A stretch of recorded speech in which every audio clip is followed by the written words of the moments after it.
After 2 hours of emergency treatment for anaphylactic shock, I woke up. My husband had forced me to eat food I was allergic to, all for his first love. When the doctor asked him, "Aren't you afraid something will happen to her?" he lowered his head to wipe the woman's mouth and said indifferently, "If she doesn't learn her lesson, she'll never know how to give in to Yaya." On the day of my discharge, I vanished from his world for good. Some say that when a person is on the brink of death, hearing is the last sense to go. So when my heart stopped beating, when the doctors repeatedly shocked my chest with defibrillators, when the whole emergency room descended into chaos, I heard it.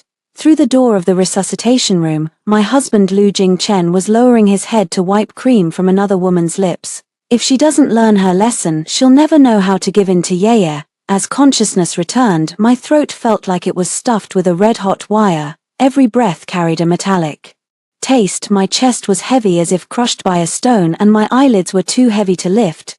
Yet the sounds around me were unusually clear. Someone was arguing in the corridor. It was Dr. Zhong's voice. I remembered he had been shouting in my ear during the resuscitation, "Song Qingyu, hang in there, don't fall asleep." Then I heard him say, "Mr. Lu, let me tell you again, your wife is allergic to peanuts. Anaphylactic shock can kill. You knew she couldn't have any, so why did you make her eat it?" Then came Lu Jingchen's voice, the voice I had listened to for 3 years, the one I could recognize with my eyes closed, low and nonchalant, as if dealing with a trivial nuisance. "She ate it herself." Dr. Zhong was clearly angered by this remark, his voice suddenly rising sharply. "She ate it herself? Are you trying to tell me I didn't see what happened? The restaurant surveillance clearly shows you bringing that piece of peanut butter cake right to her lips. Did you ever think about the consequences?" "What consequences?" Lu Jingchen's voice remained indifferent, yet it sounded blurred and distant, as if through a pane of glass. "Isn't it just an allergic reaction? It's not the first time. Last time she ate peanut candy, she just broke out in some hives.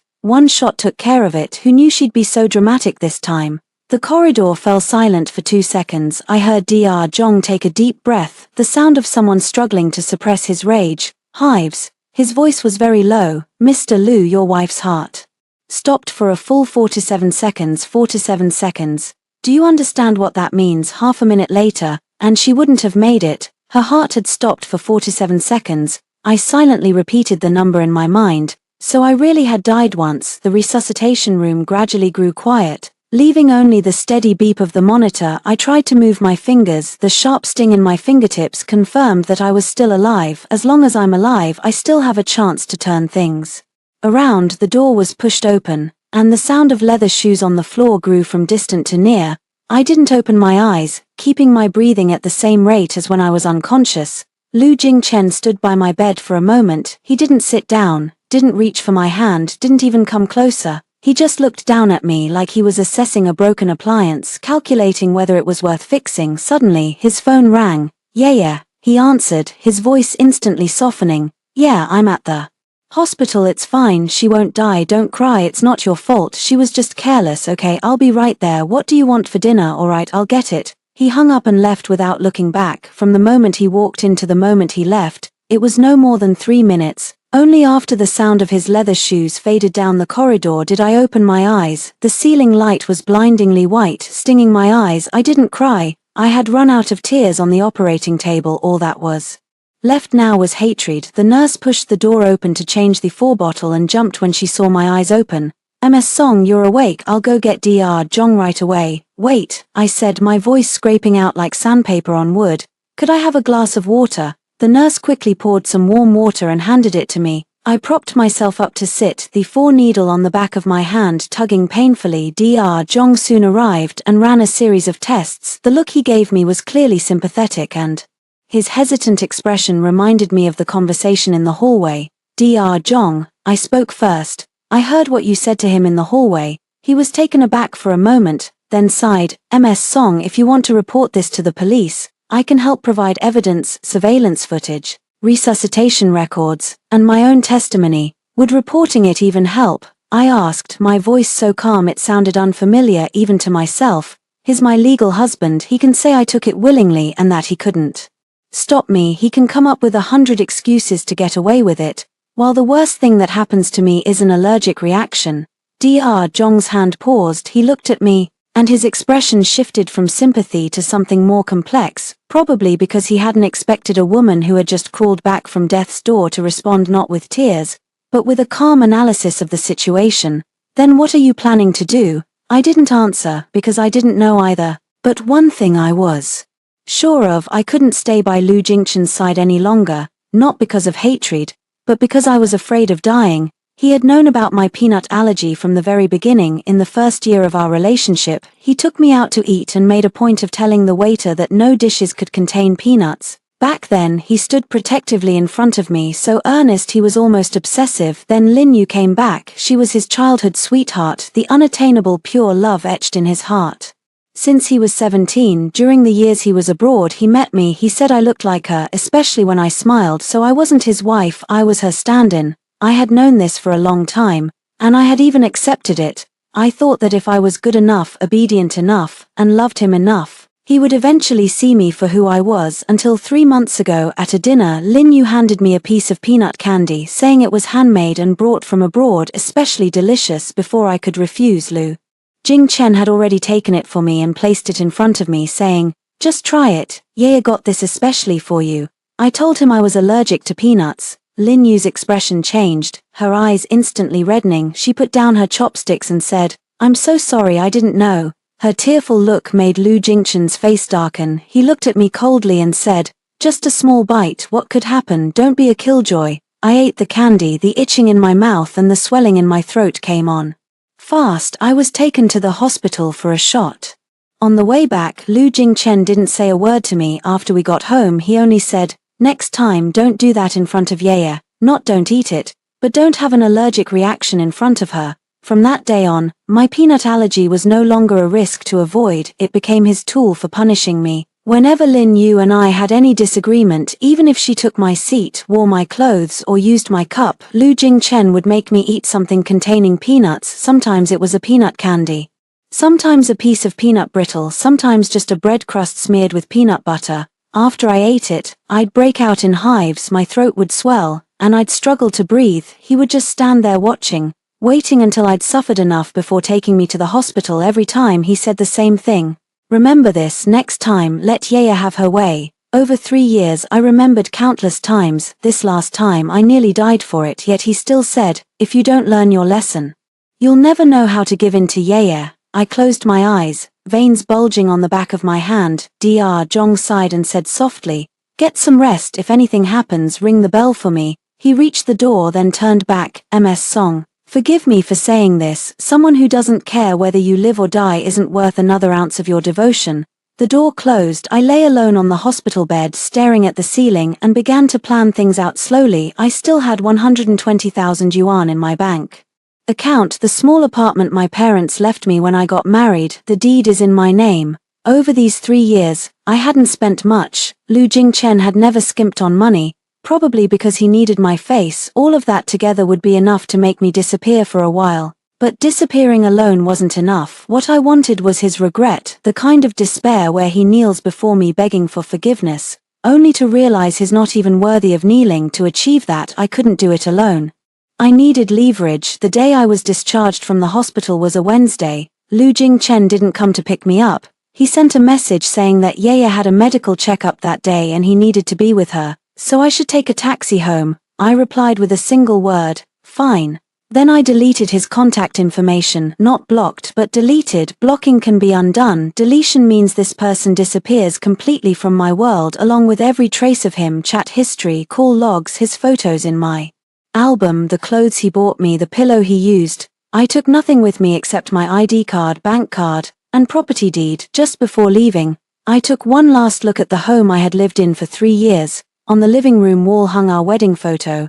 His smile was faint, mine was foolish. Back then I was 23, believing I had married for love. Now I know that wasn't love, it was a 3-year prison sentence. I left the key on the entryway shoe cabinet, closed the door and walked into the elevator without looking back. My phone buzzed, a message from Dr. Zhong. "The surveillance footage and resuscitation records have been backed up.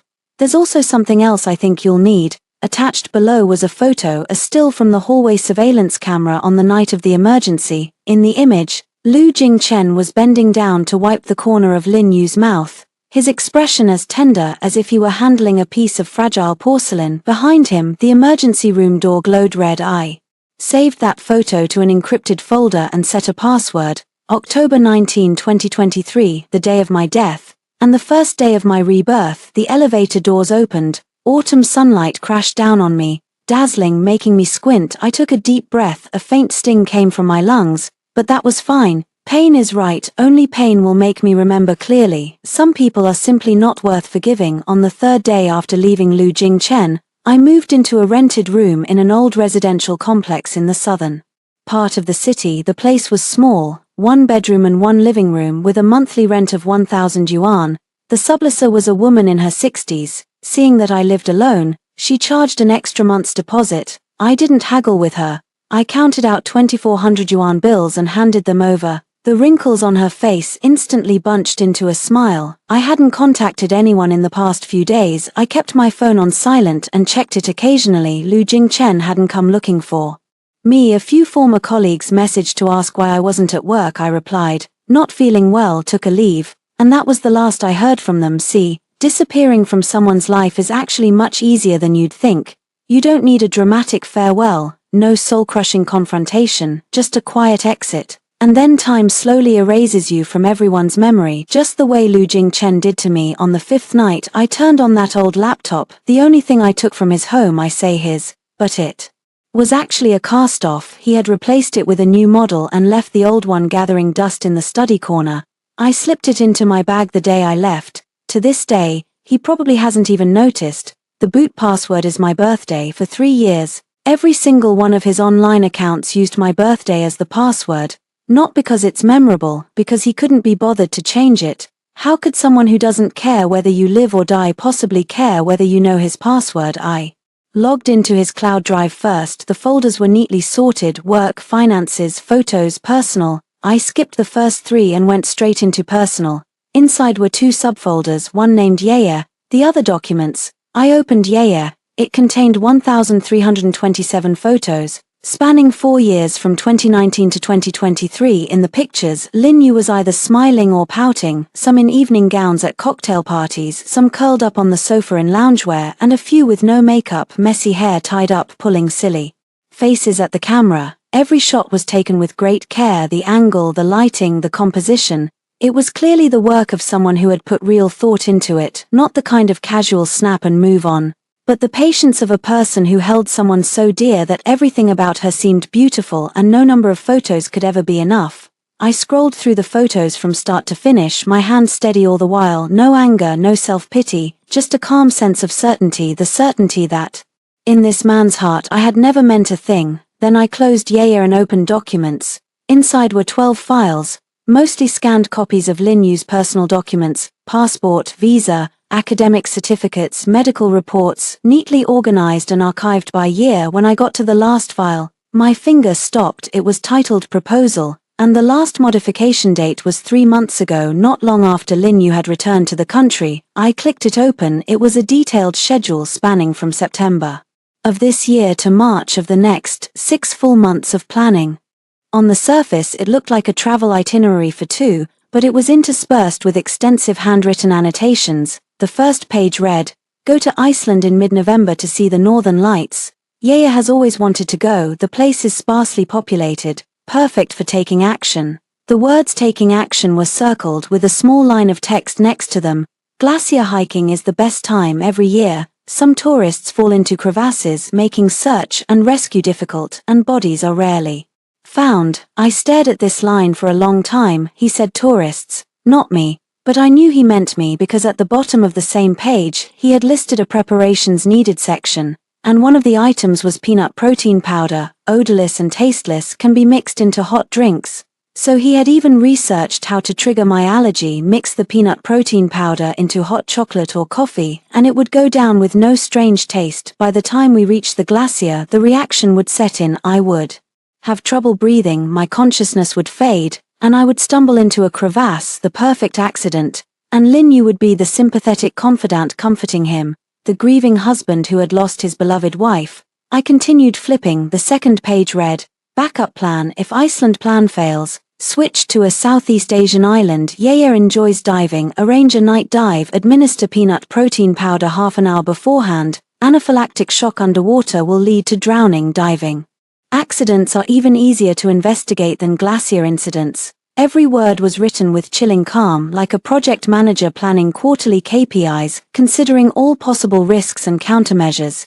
Even preparing 2 execution plans for himself, he had even noted insurance claim details.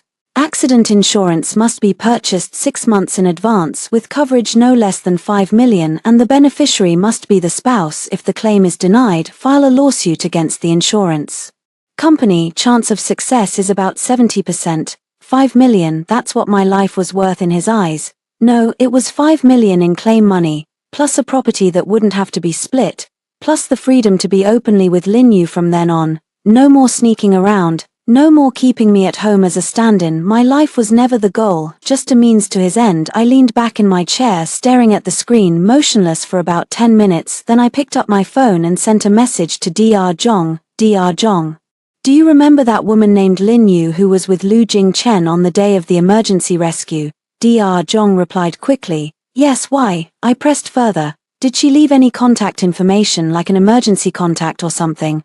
After a moment, Dr. Zhong responded, no. All the paperwork was signed by Lu Jingchen, but I remember this clearly. He never asked about your condition once. In a situation like that, wouldn't a normal person at least ask, how is she? Or is it serious? He didn't say a single word from start to finish, just stood next to Lu Jingchen with his head lowered, looking like he was scared. I stared at these words, the corners of my mouth twitching slightly, scared, more like he was lowering his head to hide a laugh. I asked again, were there any other people present at the time? There was a driver in a black suit standing at the end of the hallway. He should be Lu Jingchen's man. Do you remember the license plate number? Not really, but I did notice a Cadillac logo on his car keys. Cadillac. Lu Jingchen drives a Mercedes himself, and the company has 3 commercial vehicles, one of which is a Cadillac XT6 assigned to the administrative department for reception duty. That car is driven by Zhao Hai, his full-time driver of 5 years. I know Zhao Hai. Back when his wife was giving birth, Lu Jingchen withheld his year-end bonus, and I privately gave him 20,000 yuan to help him through it. He later paid me back but never forgot the favor. I opened the blacklist. In my contacts, I had blocked everyone close to Lu Jingchen, Zhao Hai included. I pulled him out of the blacklist and sent a message. Brother Hai, long time no see, got time for a cup of coffee? 3 minutes later, Zhao Hai replied, sister-in-law, are you okay? Mr. Lu said you went back to your hometown. Back to my hometown, so that's what he's telling people. I sent a smiley emoji, didn't respond to that, and just asked, free to meet and talk. There are some things I'd like to ask you. Zhao Hai was silent. For a long time, the typing indicator on the screen flickered on and off. Finally, he replied with just 2 words, address, 3 o'clock the next afternoon, at an unremarkable coffee shop on the south side of town. I had already been sitting there for 20 minutes when Zhao Hai arrived. He pushed open the door, and the moment he saw me, he hesitated noticeably in his step. I knew I looked completely different now. I used to always wear light makeup, light-colored dresses, speak softly, and purse my lips when I smiled, because Lu Jingchen had said, Yaya's smile is this gentle, without a trace of sharpness. Now I was wearing a black hoodie and jeans, my face bare, hair pulled back in a random ponytail, with 2 distinct dark circles under my eyes, the remnants of sleepless nights. Zhao Hai sat down and was silent for a long moment before he spoke. Sister-in-law, you've lost a lot of weight. Don't call me that, I said, pouring him a glass of water. Lu Jingchen and I are done. Zhao Hai didn't respond. He took a sip of water, his fingers rubbing against the glass as if hesitating over something. I waited patiently without urging him. After about 2 minutes he finally spoke. That night, I was the one who drove you to the hospital. I nodded, signaling him to continue. I wasn't at the dinner, mister. Lu told me to wait in the car around 8 or so. He called and asked me to pull the car to the back door of the restaurant. By the time I got there, he'd already carried you out. Zhao Hai paused, his eyes flickering as he carefully chose his words. To be honest, I was terrified. Your face was covered in red rashes. Your lips were purple. You were breathing so fast and shallow, and you looked like you could stop breathing at any moment. What happened then? Mr. Lu put you in the car. I ran red lights all the way to the hospital. On the way, you passed out twice. No response no matter how I called. Zhao Hai's voice dropped. At the hospital, the doctors and nurses rushed you into the emergency room, Mr. Lu told me to wait in the hallway and he went to pick up Lin Yu in the first-floor lobby himself. This wasn't a question. Zhao Hai lowered his head and slowly added, Miss Lin was waiting for him at the restaurant. He said he was afraid she'd be scared, so he went to bring her over first. He spoke very slowly, as if reluctant to say each word. Later, Dr. Zhong came out to talk to Mr. Lu. I was standing at the end of the hallway and heard every word clearly. Dr. Zhong asked him, You knew she was allergic to peanuts, so why did you let her eat them? He said, if she doesn't learn her lesson, she'll never know to give in to Yaya. I finished the sentence for him. Zhao Hai looked up sharply, a mix of emotions flickering in his eyes, surprise, guilt, and anger. Not at me, anger, sister-in-law, how do you know? The moment I heard that sentence in the emergency room, Zhao Hai's eyes turned red. A middle-aged man who had driven for 10 years and seen all kinds of things actually choked up in a coffee shop. He wiped his face roughly, his voice muffled.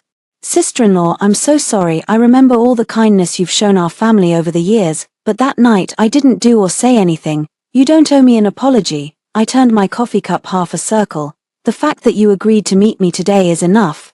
Zhao Hai was silent for a long time, then he suddenly pulled out his phone. After I got home from the hospital that night, something felt off, so I backed up the dashcam footage. He slid the phone toward me. This is all the audio from the restaurant to the hospital, the conversation in the car, Mr. Lu's phone calls, everything is recorded clearly. I took the phone, the screen showed a 47-minute video file. And one more thing. Zhao Hai lowered his voice. Last Friday Mr. Lu had me drive him and Miss Lin to a law firm. I waited outside for 2 hours. When they came out, Miss Lin was holding a document folder. I caught a glance. It said Accidental Death Claim Guide on the cover. Those 5 words felt like 5 knives stabbing into my heart. Do you remember the name of the law firm? Chengjing Law Firm, on the 18th floor of Century Tower.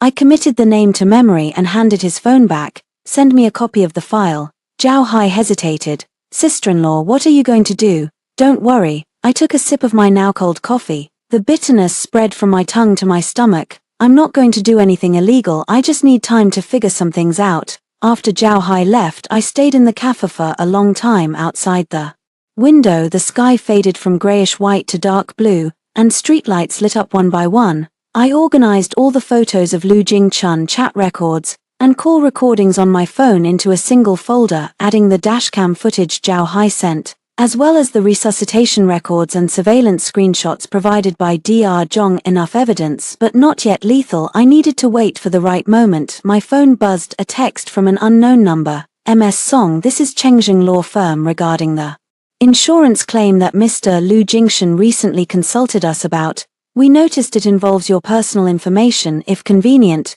please reply to confirm.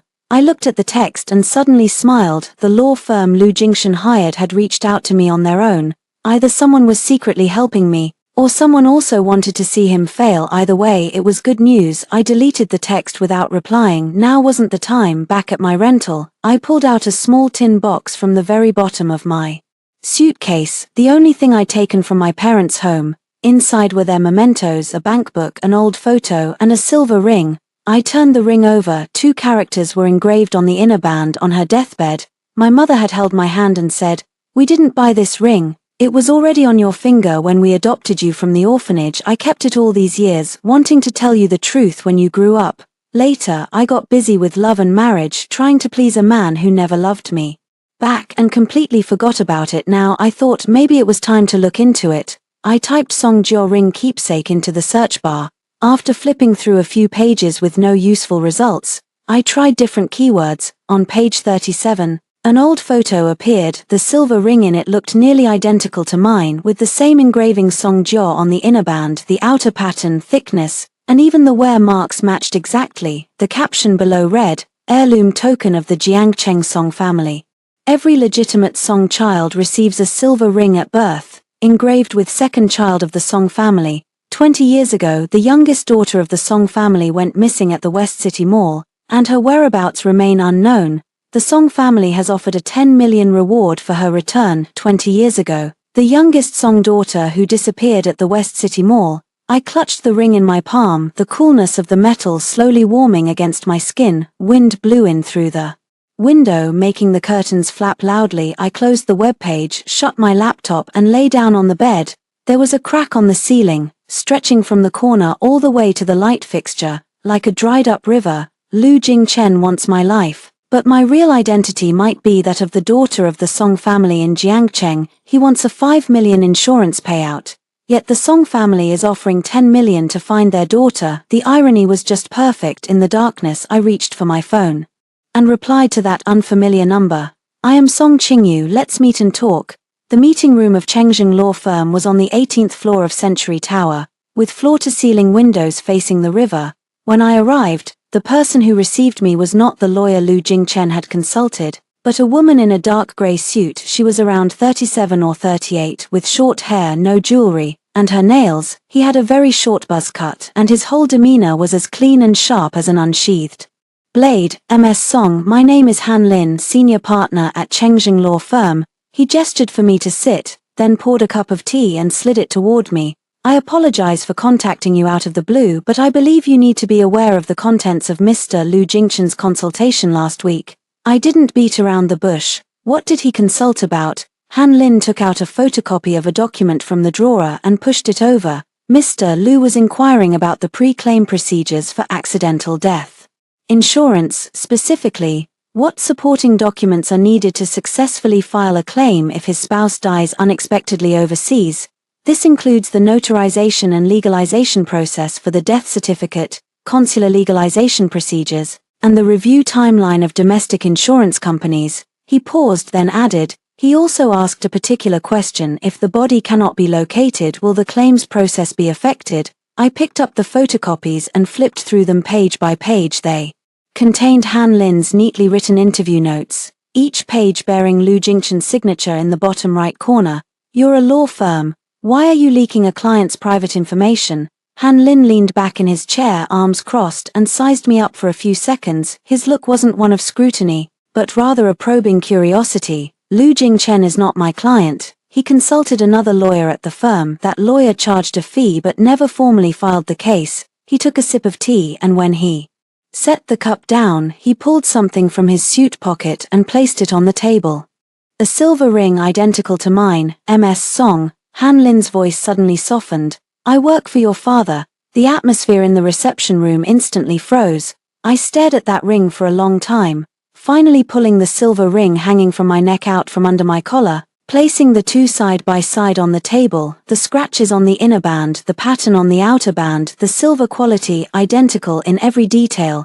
20 years ago, the youngest daughter of the Song family went missing at a mall in the west end of the city. Han Lin's voice was not loud, but every word was crisp. Mr. Song searched for 20 years, raising the reward from 1 million to 10 million, scouring both domestic and foreign sources. 6 months ago, someone came forward with a lead, saying they had seen this ring at an orphanage back in the day. We followed that lead to the orphanage where you were adopted, confirmed your identity. Just as we were about to contact you, Lu Jingchen arrived, his lips pressed into a thin line. He came to consult on how to make his wife's accidental death appear legal, and the wife he wanted to kill happened to be the daughter Mr. Song had been searching for 2 decades.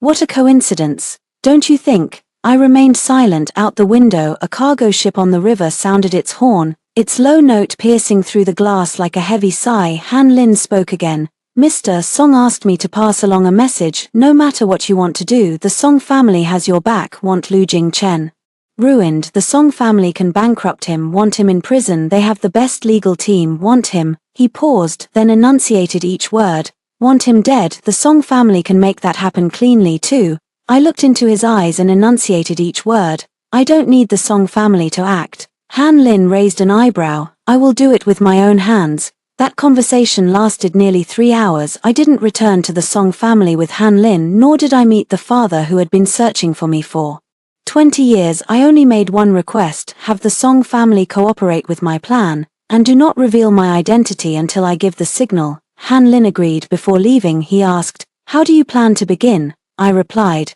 let Lin Yu ruin the scene herself first. The next day, I made a decision Lu Jingchen would never expect. I took the initiative to contact Lin Yu. The phone rang for a long time before she picked up. Her voice carried the languidness of someone just awakened, with a slightly raised tone. At the end, like a cat annoyed at being roused, "Hello, who is this?" "Miss Lin, this is Song Qingyu." There was silence on the other end for at least 5 seconds, and then her tone shifted abruptly. The languor faded, replaced by cautious probing. "Sister Song, are you okay? The police told me everything about what happened at the hospital that day. I really feel terrible about it. I had no idea you were so severely allergic to peanuts." "It's fine," I interrupted her, my voice so gentle that it sounded unfamiliar even to myself. "I wasn't careful that day, and it had nothing to do with you." Jing Chen was right, I was being too sensitive.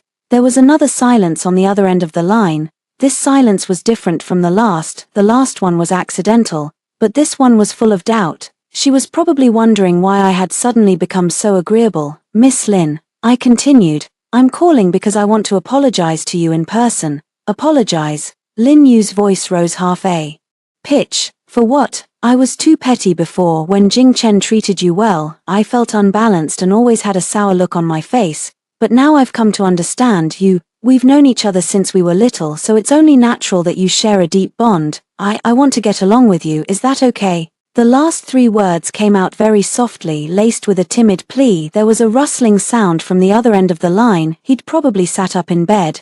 "Sister Song, what are you saying? I've never blamed you." His tone turned warm and intimate, carrying the magnanimity and pride of a victor facing someone who's surrendered.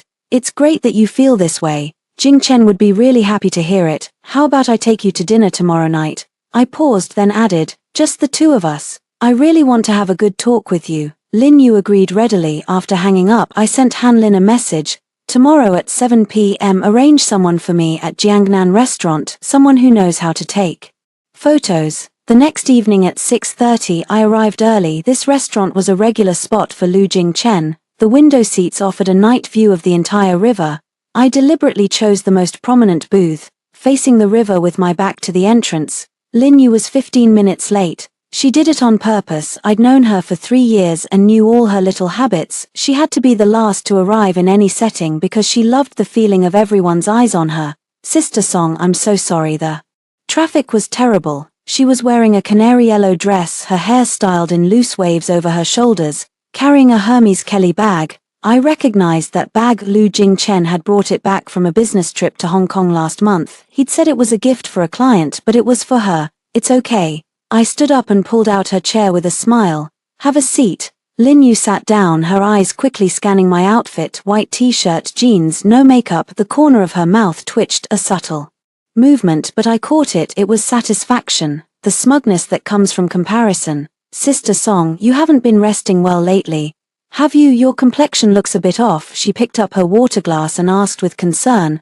"I've been a bit insomniac." I lowered my head, my fingers tracing the rim of the cup. "Jing Chen hasn't been coming home much lately, and I can't sleep soundly alone." Lin Yu's gaze flickered for a moment, then she sighed. "Jing Chen is busy with work. Don't blame him. Men need to focus on their careers." "I don't blame him." I looked up and forced a smile. "Actually, the reason I asked you here today is that I need a favor." "What favor?" I took an envelope from my bag and slid it toward Lin Yu. She opened it. Inside was a check for 300,000. "This is what I've saved over the years." My voice grew quieter, trembling slightly. "I know the person in Jing Chen's heart has always been you. I can get a divorce. This money is a small token of my feelings. I hope you'll take good care of him." Lin Yu looked at the check, a flicker of greed in her eyes, but she reined it in quickly and pushed the envelope back, putting on a troubled expression. "Sister Song, what are you doing? Jing Chen and I are just friends." "You've got it wrong. I'm not mistaken." I interrupted her, tears welling up just on cue. "Miss Lin, I know I can't compare to you. Jing Chen would do anything for you. I can't compete, and I don't want to anymore. I only ask for one thing: let me leave." I grabbed her hand, my voice choked. "Let me leave quietly. Don't make me take those things anymore. I'm really scared. Last time in the hospital I thought I was going to die." Lin Yu's hand froze in mine. Her expression shifted several times in just a few seconds. First surprise, then understanding, and finally triumph, utter, complete triumph. "Sister Song," she pulled her hand back, her voice turning soft and gentle, as if soothing a child who didn't understand. "What do you mean by make you take those things? When has Jing Chen ever forced you? You took those things yourself, right?" I was stunned, tears still on my face. "Besides," Lin Yu picked up her wine glass, swirled it, lowered her head to sniff it, her posture as elegant as a painting. Even if Jing Chen did make you take them, it's for your own good. Think about how attentive he is about your allergies. Any other man wouldn't care whether you're allergic or not. She emphasized the words "for your own good" so heavily that it sounded like she was confirming something. Miss Lin, my voice trembled even more. What do you mean? Lin Yu put down her glass, leaned forward slightly and looked me straight in the eye. Song Qingyu, you're truly pitiful. You know that. Jing Chen kept you around only because you look a bit like me. Now that I'm back, what use do you think you still have? Her voice was so low that only the two of us could hear, but every word pierced like a needle. Still, don't worry, I won't humiliate you too much after all. She curved her lips. After all, you've been quite gracious in stepping aside. I'll take this 300,000 as your gesture of goodwill. After the divorce papers are signed, I'll make sure Jing Chen goes easy on you. He reached for the envelope. Just as his fingertips touched it, Lin Yu's voice came from the back of the booth. Lin Yu's hand froze in midair. Lu Jingchen stood up from the back booth, his face ashen. Behind him sat 4 others, an assistant, the company's legal counsel and 2 business partners. Their table was set with drinks and dishes. Clearly they had been there for quite a while. Lin Yu's face instantly turned pale. Jing Chen. What are you doing here? Lu Jingchen didn't look at him. His gaze fell on me, sweeping over the tear stains on my face, my trembling hands, and the envelope containing the check in front of me. Qingyu, he called my name, his voice carrying an emotion I had never heard from him before, not tenderness but panic. What you just said, was it true? I wiped my tears, lowered my head and said hoarsely, what does true or false matter? Didn't you hear everything? Yes, it's all true. A stranger's voice cut in. Han Lin walked in from the restaurant entrance, followed by 2 men in suits. He was wearing a black suit today, his hair impeccably styled, his commanding presence making the entire restaurant fall silent.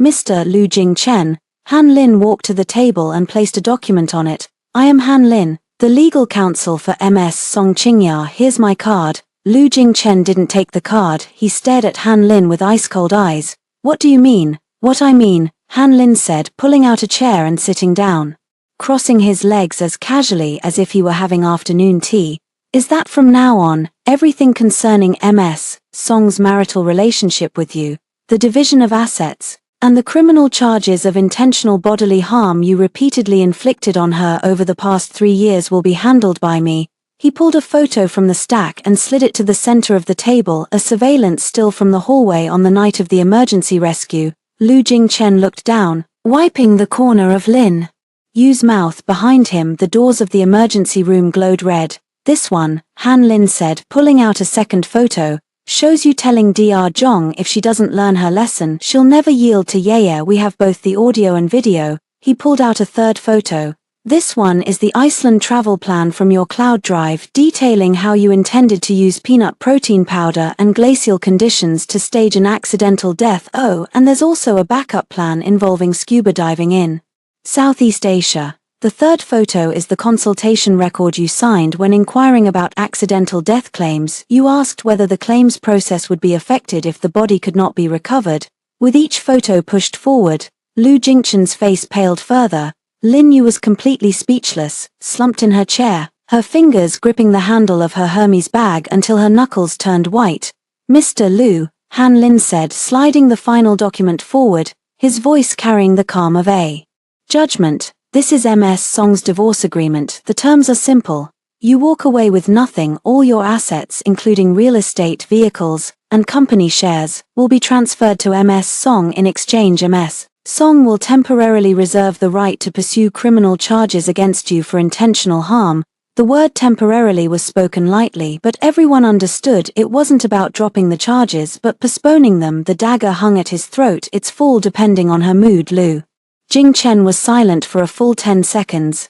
Then he laughed, the kind of laugh born from having one's back against the wall. Qingyu, he said, looking at me with eyes tangled like a messy ball of yarn, you've hidden yourself deep. I didn't answer. I stood up from my chair, picked up a tissue from the table, and carefully wiped away every tear from my face. When I finished, I folded the tissue, placed it on the table and looked at Lin Yu. She was huddled in her chair, lips trembling, eyes brimming with tears. Still the same pitiful, delicate image, still the first love Lu Jingchen had always cradled like she might break.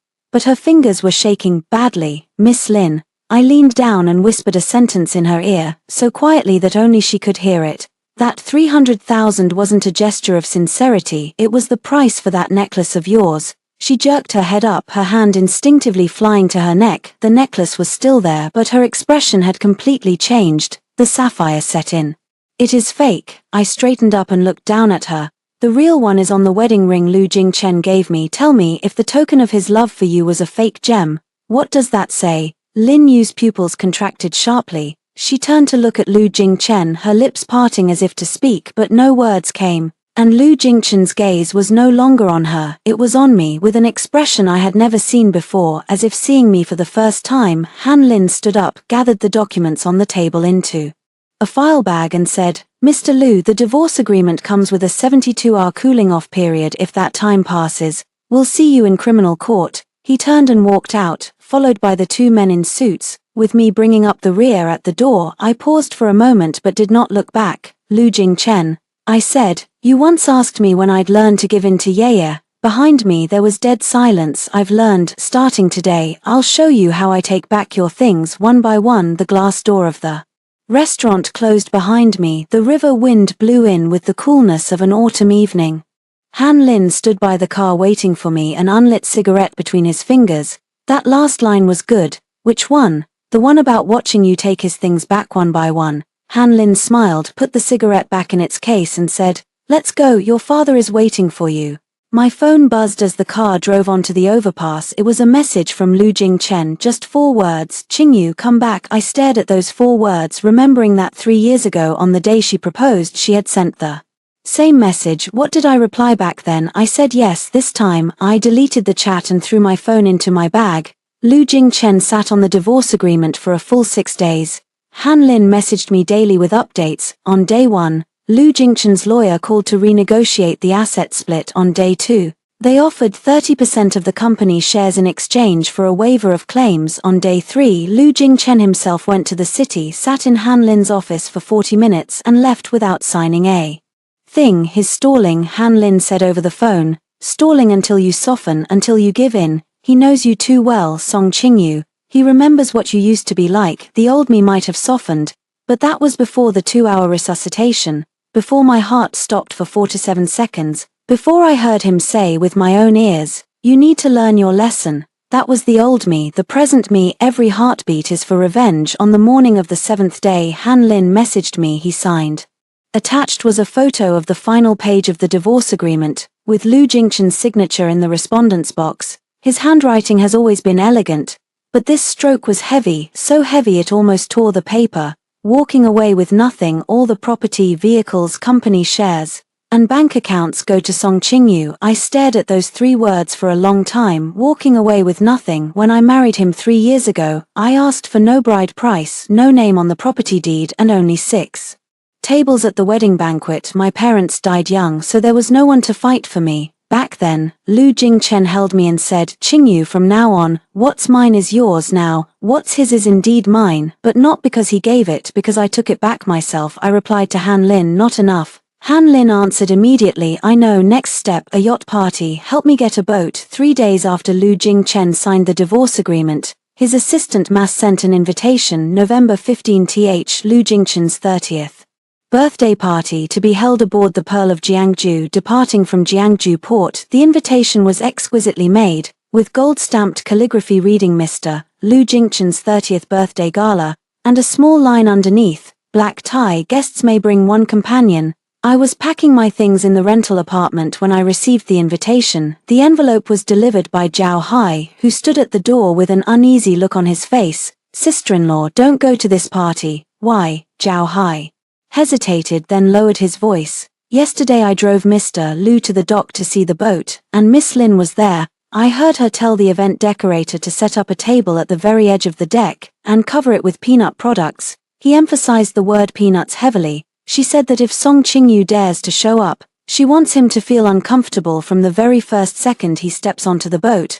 I turned the invitation over. On the back, sure enough, a line of small handwriting in ballpoint pen.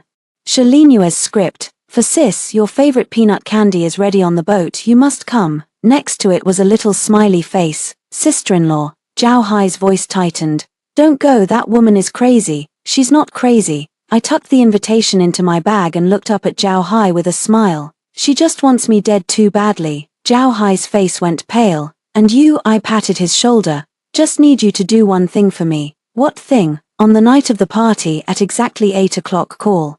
Lu Jingchen's phone, let it ring 3 times then hang up, don't answer. Zhao Hai opened his mouth to speak, but in the end asked nothing. He nodded and walked away. Han Lin was even quicker than I expected.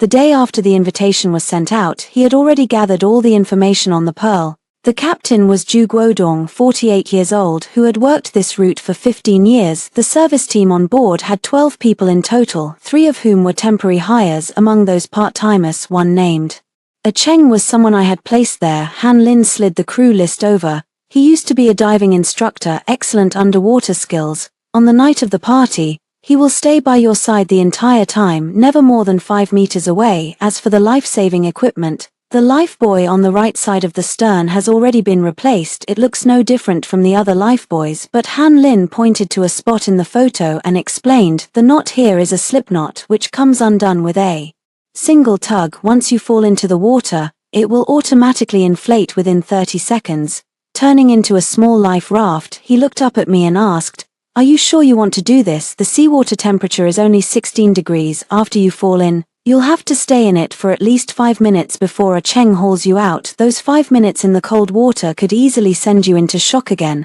As a doctor, Han Lin knew better than I did what would happen to someone who had just been rescued from anaphylactic shock less than a month ago, if they were immersed in 16-degree seawater. But in my heart, I understood this even more clearly. If I didn't use the opportunity of being in full view of everyone to make Lin Yu the killer, he would always find a way to escape. Lu Jingchen would find lawyers for him, fabricate evidence, and even twist right and wrong, just as he had done to me. Counselor Han, I began. When I went for my follow-up 5 days ago, Dr. Zhong said something. What did he say? He said my heart stopped beating for 47 seconds. In theory, I've already died once. What does someone who has already died once have to fear? Han Lin was silent for a long time, then took out a waterproof sealed bag from the drawer containing a miniature recording device and a small locator. Before you go into the water, attach this to Lin Yu. At 6 o'clock in the evening on November 15 the Pearl yacht at Pier 3 of Jiangju port was brightly lit when I arrived. Quite a few people had already gathered on the deck, men in suits and ties, women adorned with jewelry, clinking glasses among a crowd full of familiar faces from the Jiangju business circle. Lu Jingchen's 30th birthday was indeed an extravagant affair.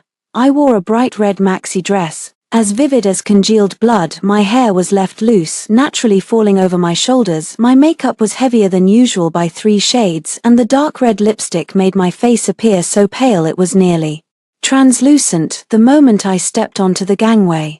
The deck fell briefly silent and all eyes turned to me, not because I looked beautiful, but because everyone knew that Lu Jingchen had signed the divorce papers, and that he was the one who walked away with nothing.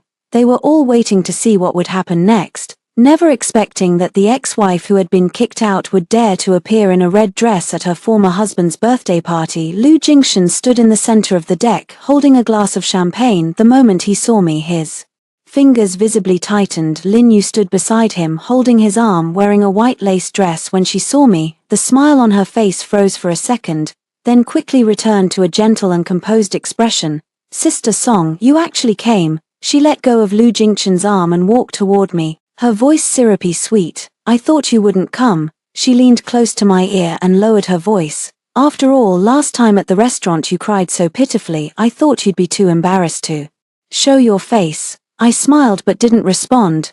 My gaze drifted past her shoulder to the table at the far edge of the deck. It was covered with peanut-based treats, peanut candy, peanut crisps, peanut butter sandwiches, peanut cookies, and even a whole plate of boiled peanuts, an assortment so abundant it looked like a small buffet. Zhao Hai was right. Lin Yu truly wanted to make me uncomfortable from the very second I stepped onto the boat, and uncomfortable I was, not mentally but physically. Even from several meters away, the scent of peanuts drifting through the air made my throat begin to tighten. That familiar feeling spread from the back of my tongue into my throat, like someone gently rubbing sandpaper against the mucous membrane. It was the prelude to an allergic reaction, one I knew all too well. Lin Yu followed my gaze, her smile deepening. So, I prepared this especially for you. Jing Chen said you suffered so much in the hospital, you need a good nourishing meal. She lingered on the words. Nourishing meal with evident meaning. I turned my gaze back to her eyes and said calmly, thank you for your trouble, Miss Lin, but I don't plan to eat anything tonight. How can that be? Lin Yu wrapped her arm around mine, her grip less like a gentle hold and more like an escort. Since we're here, you might as well eat a little. She pulled me toward that table and the people on deck parted to make way automatically. No one stopped us, no one thought anything was wrong. In their eyes this was just an undercurrent between two women, a jealous spat, fodder for gossip. No one imagined it was the prelude to deliberate murder. Lin Yu pulled me to the table, picked up a piece of peanut candy and brought it to my lips. Try it, I brought these back from abroad, you've had them before, remember, they're good, right? The deck lights fell on her face, her eyes eerily bright. That brightness wasn't excitement, it was a near-crazed anticipation. She was waiting for me to have an allergic reaction, to struggle for breath, to collapse in humiliation before everyone's eyes. Just like last time at the hospital, except this time there would be no chance of rescue. The yacht had already left the dock, the nearest hospital was on shore, and a speedboat would take at least 40 minutes round trip. 40 minutes, enough time for someone in anaphylactic shock to die several times over. Suddenly I understood, Mingyu wasn't crazy, she had calculated everything. This table, this time, this location far from land, everything was planned. She wanted me to accidentally die of an allergic reaction at Lu Jingchen's birthday party in front of all the guests, then Lu Jingchen would clean up the mess for her, just as he always had. Eat it. Lin Yu's voice dropped lower, steady with the confidence of a victor. Why the hesitation? I looked into her eyes and reached out to take the piece of peanut candy. Lin Yu's pupils dilated slightly with excitement. I raised the peanut candy to my lips and was about to speak when Lu Jingchen's voice came from behind me. My hand froze mid-air. He strode over quickly, his leather shoes striking the deck with urgent footsteps. When he reached me, he didn't look at Lin Yu. Instead, he snatched the peanut candy from my hand and threw it forcefully into the river. The candy traced an arc through the night sky and silently plunged into the dark water. The deck grew so quiet that only the sound of the river wind remained. Lu Jingchen looked at me, his breathing slightly uneven, and lowered his voice so that only Lin Yu and I could hear. Are you crazy? You know you're allergic, yet you still took it. I didn't speak. Lin Yu's expression darkened. Jingchen, shut up. Lu Jingchen turned to glance at her. The coldness in his eyes made Lin Yu step back. Who told you to put these on the boat? Remove them, all of them. Lin Yu's lips trembled and her eyes reddened instantly, but this time Lu Jingchen didn't comfort her, nor did he even look at her twice. His gaze remained fixed on me, complicated like a tangled thread. What exactly are you trying to do? I looked at his slightly furrowed brow and the emotion in his eyes, whether concern or wariness. I couldn't tell. Less than a month ago, this man had planned to make me accidentally fall on a glacier in Iceland. Now he stood before me, throwing away that peanut candy with an almost protective stance, not because he regretted it, but because the divorce agreement had been signed and all the assets were now mine. If anything happened to me on this boat, he would be the prime suspect. He wasn't protecting me, he was protecting himself. What am I trying to do? I curved my lips, my voice very soft. I want to see how much longer you can keep pretending. Lu Jingchen's pupils contracted. Just then his phone rang and after 3 rings it stopped. Exactly 8 o'clock. It was Zhao Hai's call. Lu Jingchen glanced at the screen, frowned slightly, said watch her to the server beside him and turned to walk back into the cabin to return the call. The deck became lively again. Lin Yu had someone remove the table covered with peanuts. Guests continued their small talk with wine glasses in hand, as if nothing had just happened. But I noticed the look in Lin Yu's eyes. She stood by the railing, holding a glass of red wine, her gaze cutting through the crowd and landing on me. That look wasn't anger, wasn't grievance, it was hatred that had turned ice cold after being suppressed to its limit. What was she thinking? I knew very well tonight she had to make sure I couldn't leave this boat, and I was thinking the same thing, except the one who wouldn't be leaving wasn't me. At 9:30, the party reached its climax. Lu Jingchen was surrounded by a crowd toasting him, while Lin Yu stood beside him, her face once again wearing a gentle smile. When the servers wheeled out the birthday cake, everyone burst into applause. I stood at the edge of the deck, leaning against the railing, the river wind making my skirt flutter loudly. A Cheng, dressed in a server's uniform, walked past me carrying a tray with several glasses of champagne. As he turned slightly, he revealed a dive knife tucked at his waist. We didn't speak, our eyes met for only an instant. He placed a glass of champagne on the railing next to my hand and continued walking. Beneath that glass was a small waterproof bag. Using the motion of picking up the drink, I palmed the bag, which contained a miniature recording device and a tracker. At 10:00 as the party wound down, the captain announced over the intercom that the yacht would return to shore in 15 minutes. That was when Lin Yu walked toward me. He had changed into flat shoes, his gait still elegant, but I noticed his fingers were clenched tightly. "Song Qingyu," he said, no longer calling me Sister Song. "Can we talk privately? Right here is fine." He glanced around. Most of the guests were gathered in the cabin, with only a few people left on the deck. A Cheng stood nearby, cleaning up glasses with his back to us. "It's not convenient here," Lin Yu said, his voice very low. The stern, just a few words. I looked at him for 3 seconds, then nodded. The stern deck was half a level lower than the main deck, dimly lit and largely hidden by the ship's shadow, with the river wind blowing even harder. The wind was fierce, and the roar of the yacht's engine drowned out all other sounds. Lin Yu stood with his back to the ship's railing, the river wind billowing her white dress like a flag of surrender.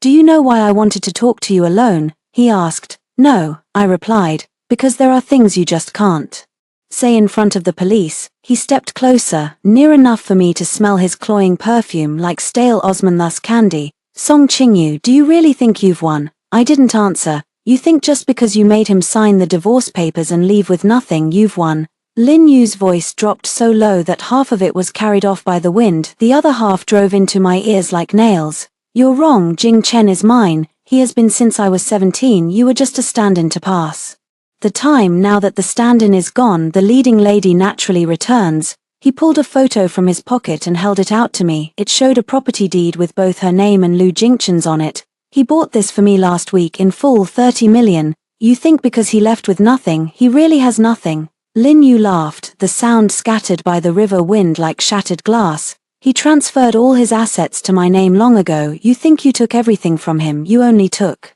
what he wanted you to see." I looked at the photo, my expression unchanged. "Are you done?" Lin Yu's smile faltered. "If you're done," I said, pulling the photo from his hand and flipping it over so the back faced up, "then it's my turn." The moment I turned the photo over, Lin Yu's gaze instinctively followed it downward. In that instant, I threw my body back sharply, flailing my arms in the air as if violently pushed. "Lin Yu, you!" My voice cut sharply through the night, and then I went over the railing and into the river. The 16-degree water swallowed me instantly, the cold crushing in from all sides, flooding my ears, nose, and mouth. My red dress bloomed underwater like a flower opening in the dark. I opened my eyes. Above the surface, the light from the ship's stern flickered, illuminating Lin Yu's figure leaning over the railing, head down, hands still frozen in the posture of having pushed someone. Because the moment the tracker I had attached to her waist was torn off, she instinctively made a pushing motion. At least from everyone else's perspective, her hand reached toward me, and then I fell into the river. Chaotic footsteps and screams erupted on the deck. Someone fell into the water. It's Song Qingyu. Mrs. Lu fell in. Not Mrs. Lu, his ex-wife. Hurry, save her. Underwater. The world was quiet, so quiet that I could hear my own heartbeat. 1 beat, 2 beats, 3 beats, slightly faster than during the last rescue. I turned over in the water and swam toward the bottom of the boat. A Cheng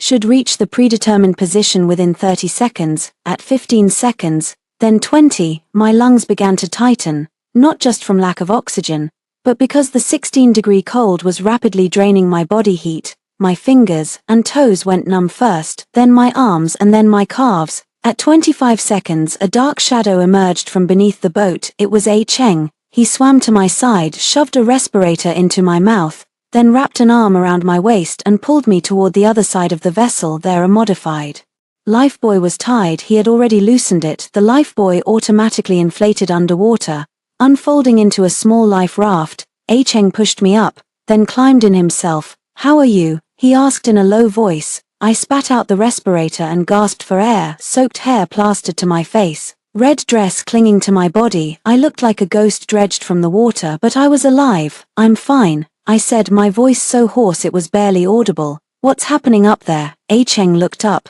"Chaos, Lu."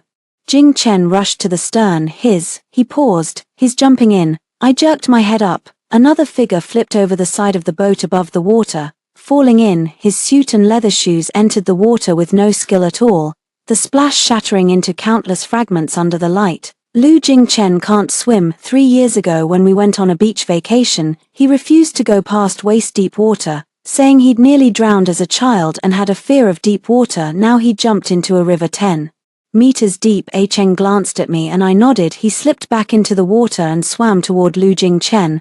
I was left alone on the life raft. The river wind blew, and my soaked body shivered uncontrollably, but I didn't lower my head or look away. I stared at the light on the water, at the churning river, at A Cheng as he dragged Lu Jingchen, who had already swallowed several mouthfuls of water, onto the raft. When he climbed up, his suit jacket was gone somewhere, his white shirt clung to his body and his messy hair hung over his forehead. He lay on the edge of the raft, coughing violently, his whole body shaking with each spasm.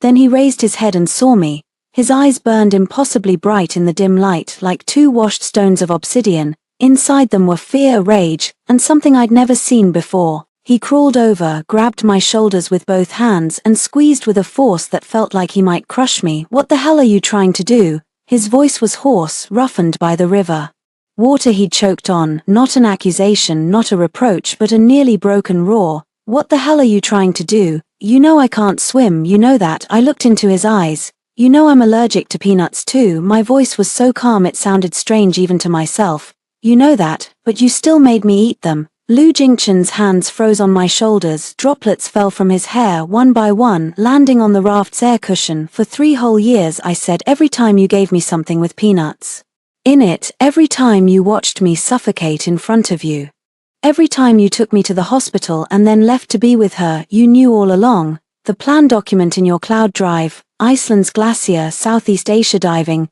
peanut protein powder, I've read every word." His fingers loosened one by one. "You ask what I'm trying to do?" I pulled the wet hair off my face and smiled. "I didn't do anything, Lin. You pushed me in, everyone saw it." Lu Jingcheng's pupils contracted sharply as he turned to look toward the yacht. Under the stern lights, Lin Yu was being forcibly held by 2 security guards, struggling desperately. Her white dress stood out starkly in the glow, her mouth opened and closed too far away to make out what she was shouting, but everyone had seen his hand reach for me, and the moment I fell into the river, Zhao Hai's phone call, Huasheng Hall's farce, the words Lin Yu said at the stern, every link was designed for this moment, to make all witnesses believe that Lin Yu pushed me overboard. Lu Jingcheng turned back to look at me, his lips parted slightly as if he wanted to say something, but in the end nothing came out. The life raft drifted on the river as the yacht's lights drew closer. Someone on deck shouted, "Found her, found her." Someone called for an ambulance, another lowered a rope ladder. The river wind was biting, but I didn't feel cold,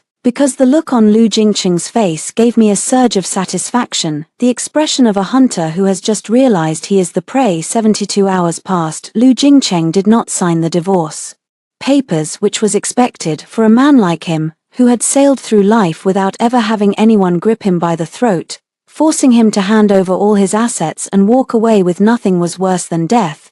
But I never expected him to sign. The agreement Han Lin gave him was never meant to be signed, it was meant to pressure him. On the morning of the 4th day, Lu Jingcheng's assistant called. The assistant, surnamed Ju, was a young woman in her 20s. She spoke softly with careful hesitation. "Sister Song, Mr. Lu asked me to check if you're free Saturday evening. He'd like to take you to dinner, just the 2 of you, to have a proper talk." I sat on the bed in my rented room, put the phone on speaker, and asked while painting my nails, "Where does he want to eat?" Mr. Lu said, "On the yacht." My hand holding the nail polish brush paused. The yacht. Lu Jingchen owned a yacht bought 3 years ago and named Qingyu Hao. We had just gotten married then. He took me to see its maiden voyage, stood on the deck with his arm around me, and said that every anniversary from then on, we'd sail it out to sea. Later, he only took it out once, to watch the sunset with Lin Yu. That night, I waited at home until 2 in the morning. When he came back, there was a lipstick stain on his collar. He said he'd just been entertaining a client. I washed that shirt, ironed it flat, and made him breakfast as usual the next morning. Thinking about all this now, I feel nothing. It's like watching a movie that has nothing to do with me, the joys and sorrows on the screen all separated by a pane of glass. I blew on my freshly painted nails in the mirror and said, "Tell him I'm coming." Saturday at 6 in the evening, East Harbor Pier. The autumn sunset had dyed the sea a golden red. and seagulls darted and cried among the masts. I wore a white dress, my hair loose with light makeup. Standing on the pier, the sea wind whipped my hem loudly. Lu Jingchen waited for me on the yacht's deck. He wore a dark blue casual blazer with no tie, the top 2 buttons of his shirt left open. The wind tousled his hair slightly. He didn't look like the cold man outside the resuscitation room who wiped someone's mouth. He looked like the one who'd taken me to see the yacht's maiden voyage 3 years ago. He walked down the gangway and reached out his hand. "Let me help you up." I didn't take his hand. I held the railing and boarded myself. Lu Jingchen's hand hung in the air for a second, then went back into his pocket. His expression didn't change, but I noticed his Adam's apple bob. The yacht was huge, with 3 decks. On the deck was a table set with a white tablecloth, silverware, candlesticks, and flowers. Jazz played softly from the cabin, low and flowing. The slow, heavy saxophone notes drifted in and out on the sea breeze. Lu Jingchen pulled out a chair. "Sit." I sat down, my eyes sweeping every corner of the deck. No one else, just him and me. "Where is Lin Yu?" I asked. Lu Jingchen's hand, pouring wine, paused. "Today it's just the 2 of us." He placed the wine glass in front of me, his voice very low. "Qingyu, we've been married for 3 years and have never once sat down to talk properly. Today I want to talk with you." "Talk about what? About us?" He sat down, folded his hands on the table and looked at me. His eyes were complicated, some things I understood, some I didn't. "I've been thinking a lot these past few days," he said. "After you left, I walked through every room in the house. The closet was empty, the vanity was empty, your slippers were by the door, never to be worn again." Lu Jingchen. I interrupted him. "When you say things like that, have you ever thought about why I left? It wasn't because the closet was empty." I swirled my wine glass but didn't drink. "It was because you nearly killed me, no, 3 times. Once with the peanut brittle, once with the peanut butter cake, and that plan in your cloud drive, Iceland's glacier, Southeast Asia's diving. Which one did you decide on?" Lu Jingchen's expression changed. Not to anger but to something shattering. "You saw everything." "I saw everything." I set down the wine glass. "I read every page carefully. You wrote it well, clear and logical, thorough risk assessment. Even the litigation strategy for insurance claims." Lu Jingchen, "If you put this much thought into business, the company's market value would have doubled long ago." The sea breeze blew and the candle flame flickered. Lu Jingchen suddenly stood up and walked to the side of the boat, turning his back to me. His shoulders were taut, the fabric of his suit pressed against his body by the wind. "What if I told you," his voice came through the sea breeze, so muffled it was almost inaudible, "that the plan wasn't written for you? Would you believe me?" I didn't speak. He turned around, his eyes bloodshot. "That plan was written for Lin Yu." The wind suddenly picked up, blowing the napkin off the table. The white cloth flipped in the air twice, fell into the sea, and was quickly swallowed by the waves. After Lin Yu came back, she kept pushing me to do one thing. Lu Jingchen's voice was very low, as if squeezed out of his chest. "She wanted me to divorce you." I refused. Then she said it was fine if we didn't divorce. But she needed a sum of money, 30 million. She said she owed gambling debts abroad. The principal was 30 million and with interest nearly 50 million. Lu Jingchen twitched the corner of his mouth, the curve bitter. "I couldn't come up with it. The company's liquid assets were less than 20 million, the rest were fixed assets. She gave me 3 months to raise the money. If I couldn't, she would expose my relationship with her." "So you wrote that plan to keep her in check?" Lu Jingchen didn't answer, but silence itself was the answer. I suddenly found it deeply ironic, so ironic that the corners of my mouth lifted, yet there was no trace of a smile in my eyes. "Lu Jingchen, to keep a woman who was blackmailing you in check, you wrote a plan to murder your wife and then you tell me it wasn't written for me, it was written for her. Do you think that explanation absolves you? Or makes me forgive you?" "I don't expect your forgiveness." He took a step forward. "Qingyu, I know what I did. I'm not asking for your forgiveness. I just want you to know one thing." "What?" His voice suddenly cracked. "That day in the hospital when you were in the emergency room, I was standing in the hallway. Dr. Zhong came out and asked me that question. Every word I said for Lin Yu's ears because she was standing next to me waiting to see my stance. So you used my life to make a statement." Lu Jingchen's lips moved but nothing came out. The sun had completely set, and the sea turned from golden red to dark blue.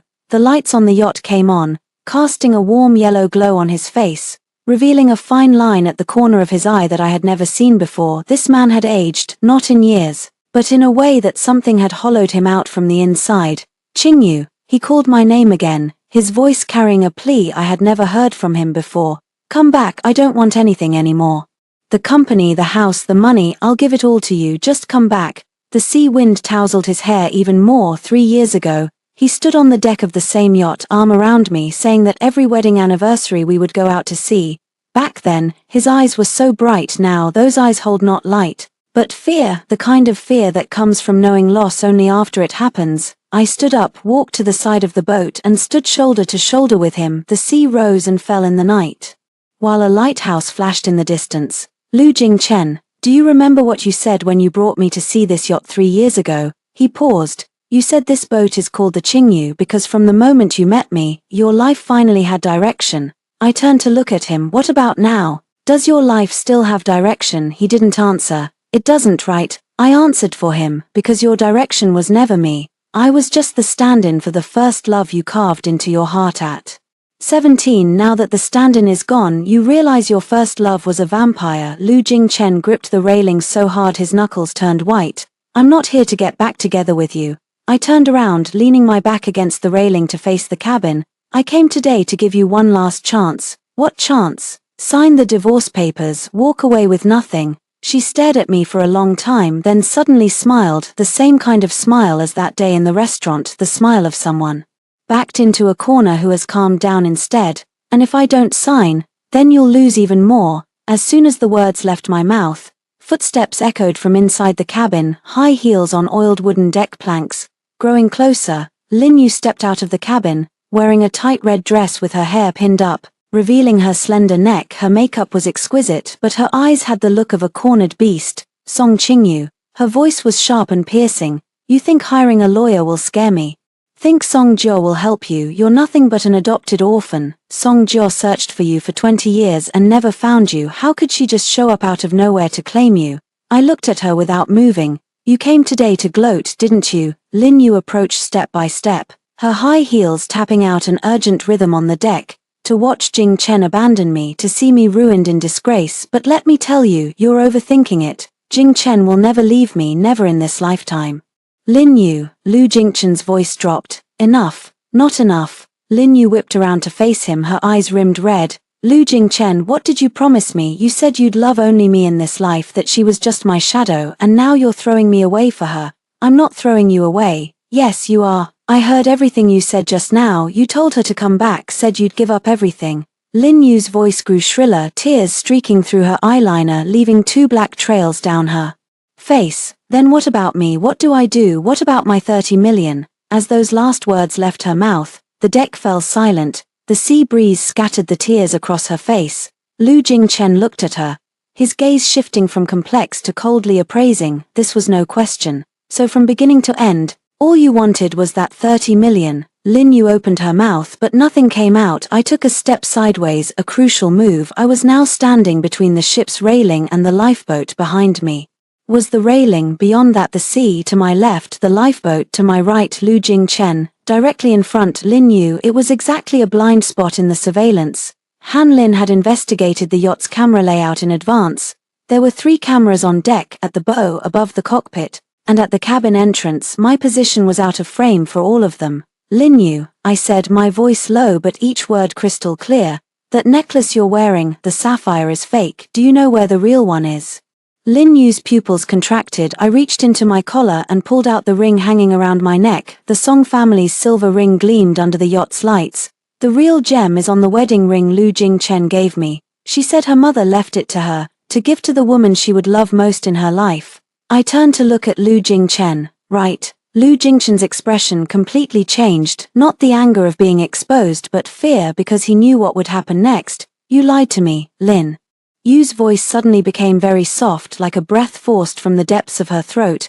Lu Jingchen, you said you bought that sapphire especially for me, said it was the only one in the world. You lied to me. She stepped forward, 1 step at a time. I stepped back half a step, my back hitting the railing. Lin Yu, don't get upset. My voice began to tremble, trembling very convincingly. I just found out about the necklace too. Whether the gem is real or not doesn't matter. What matters is, what matters? Lin Yu's eyes were bloodshot. What matters is that you stole what's mine. Song Qingyu, you're nothing but a substitute. Your face is my face. Your name was chosen by Jing Chen based on mine. Qingyu, even your name is a shadow of mine. What makes you think you can compete with me? The more she spoke, the faster and sharper her voice became, her entire body like a violin string pulled to its limit, about to snap at any moment. Lin Yu, calm down. Lu Jingchen took a step forward, reaching out to pull her back. Lin Yu suddenly shook off his hand, shrieking, "Don't touch me." Her arm swung out violently, and then everything happened in an instant. My body tilted backward, my hands grabbing at the air, finding nothing. The railing was low, only reaching my thigh. My center of gravity had already tipped over, and I fell from the deck like a kite with a broken string. A fine rain was falling. Lu Jingchen's voice tore through the stillness of the night sky. His hand reached out, his fingertips brushing against mine, just an inch short. I saw his face, contorted under the yacht's lights, saw Lin Yu standing behind him, her expression shifting from fury to terror, saw the dark sea surface rushing toward me, and then the freezing seawater swallowed everything. The moment I hit the water, the immense impact nearly stunned me. Seawater flooded my ears, nose, and mouth, its salty bitterness spreading like the lingering taste of that peanut candy from 3 years ago. I opened my eyes underwater. The yacht's lights filtered down through the surface, dissolving into a blurry glow. From above came Lu Jingchen's shouts and Lin Yu's screams, muffled and distant after being filtered through the water. Holding my breath, I reached into the secret pocket of my dress and pulled out a small underwater respirator. Han Lin had prepared it in advance, no bigger than a thumb. It would last 3 minutes. I put the respirator in my mouth, turned and swam toward the stern of the yacht. The shadow cast by the hull was the best cover. From the deck above, nothing could be seen. Overhead came the sound of something heavy hitting the water, Lu Jingchen diving in, then another splash, probably the lifeguard from the boat. I continued swimming deeper, the seawater growing colder, the pressure squeezing my eardrums. Darkness surged from all directions, with only the distant lighthouse beam occasionally sweeping across the water's surface, casting a fleeting pillar of light. After swimming about 100 meters, I found the rope that had been pre-secured here, its other end tied to a submerged reef. Following the rope around to the back of the reef, a small speedboat was waiting there, its engine off and lights dark. 2 people were on the speedboat. Han Lin's man reached out and pulled me aboard. I lay over the gunwale, gasping for breath, seawater dripping from my hair and my dress clinging tightly to my body as I shivered from the cold. "I'm Song, are you alright?" The boat operator handed me a blanket. I took it, wrapped it around myself and nodded. The speedboat's engine started its low hum, masked by the waves. With no lights on, we hugged the shadow of the coastline and headed in the opposite direction. The lights of the yacht behind us grew smaller and smaller. Lu Jingchen's voice carried across the sea, fragmented by the wind. He was calling my name, over and over, with an emotion I had never heard from him before. It wasn't anger nor panic, it was devastation, the kind of complete collapse that comes only when you realize you've lost someone irreplaceable. The speedboat docked at an abandoned fishing pier. Han Lin stood waiting for me on the dock, wearing a black trench coat with a cigarette between her fingers, its red tip glowing and fading in the night. As the boat pulled in, she reached out and pulled me onto the dock. "Everything handled?" I asked. "Handled." Han Lin stubbed out her cigarette and tossed it into the sea. "The surveillance footage on the yacht will show you and Lin Yu arguing on deck. She'll lose control and wave at you. You'll lose your balance and fall overboard. Lu Jingchen will jump in to save you but won't find you. Tomorrow morning, Song Jiahui will officially file a police report. Search and rescue teams will search the waters for 3 days. After that, the search will conclude with a finding of missing, presumed dead." Han Lin spoke in a tone as calm as if she were reading meeting minutes. "From now on, the person Song Qingyu no longer exists in a legal sense." The sea wind poured into the dock, making my body, wrapped in a blanket, tremble slightly. She no longer existed, the woman who ate peanut candy for a man, the woman whose heart stopped for 4 to 7 seconds during resuscitation, the woman who lay ice-cold in her rented room staring at a computer screen. Starting today, she had died. "Let's go." Han Lin took off his trench coat and draped it over my shoulders. "Your father is waiting for you in the car." A black Maybach was parked at the end of the dock. The window rolled down slowly, revealing a gray-haired man in the back seat. He wore a dark gray Zhongshan suit and leaned on a Huanghualiwood cane, its top carved with a careen whose scales were clear and lifelike. He looked at me and I looked at him. The sea wind blew between us for a full 10 seconds. Then he spoke, his voice old and hoarse, carrying the weight of 20 years of searching. "Girl, It's time to go home. I stood rooted to the spot, my nails digging into my palms. 20 years. Since the day I got lost at the West City Mall, I had been through an orphanage, been adopted, drifted alone after my foster parents passed away, met Lu Jingchen, married him, and nearly been killed by him. 20 full years. I had gone from being a lost child to a woman who had made herself dead. Now someone was telling me, let's go home. I took one step, then another. And then I knelt in front of the car, not because my knees were weak, but because a spine that had held strong for too long could finally bend just once. The car door opened and the gray-haired man stepped out unsteadily, his cane tapping against the ground with a dull thud. He walked up to me, bent down, and placed a hand covered with age spots on my head. Child, his voice trembled violently.